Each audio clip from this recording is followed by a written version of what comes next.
Rendez-vous annuel respecté au Mali, à Tombouctou précisément, où les populations se sont mobilisées pour le crépissage de la mosquée de Sankoré, une tradition annuelle de travaux communautaires qui participe à la préservation de l'édifice religieux rapporté pour nous par Nadjim Babasissé et Maoulou Tandina.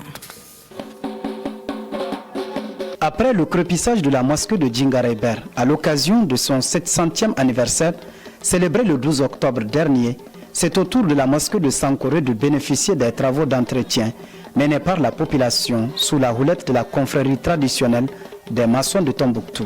Ce moment est non seulement une phase de labeur, mais aussi une grande célébration d'un héritage culturel et spirituel d'une immense richesse. Le crépissage, ça se fait de façon périodique. Chaque mosquée dispose d'un maçon attitré que quand ce maçon et tous ceux qui l'entourent, notamment les familles affiliées, constatent l'état de dégradation, qu'en concertation avec l'imam de la mosquée, avec le comité de gestion de la mosquée, ils décident d'un crépissage. Donc c'est suivi de plusieurs annonces au cours desquelles on demande aux populations d'apporter leur contribution et quand il y en a suffisamment, de commun accord, on décide de faire ça un dimanche. Pourquoi c'est dimanche? Le dimanche, ça date de l'époque coloniale. Vraiment, le travail avance très bien. Ce que nous on souhaitait faire, on a même dépassé ce qu'on a souhaité faire avant midi. Parce qu'avec le tas d'ouvriers qu'on a sensibilisés, ils sont tous présents ici au niveau de la mosquée. En l'espace de 3 heures, la mosquée arbore déjà un nouveau visage. Cette activité communautaire est parfaitement organisée et chaque acteur impliqué dans la préservation de l'édifice s'emploie à remplir son rôle. Notre association est une association qui œuvre dans la conservation, la restauration des bâtiments protégés.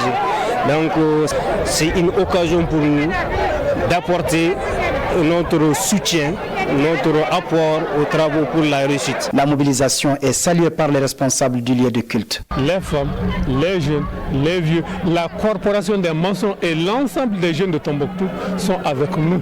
Ils apportent le baco, ils apportent de l'eau, etc. Donc les travaux sont en train d'être effectués avec satisfaction.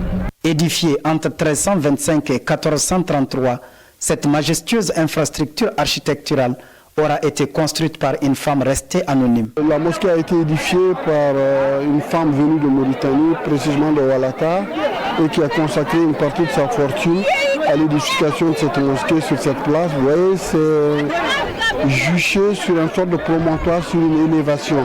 Donc il fallait, à l'époque il n'y avait ni micro ni haut-parleur, et il fallait trouver un endroit élevé où l'appel du muezzin pouvait être entendu de très loin. En ravivant ainsi les murs de Sankoré, c'est bien plus qu'un bâtiment que les habitants restaurent. C'est une mémoire vivante qu'ils renforcent, une fierté qu'ils partagent et un héritage qu'ils transmettent aux générations à venir.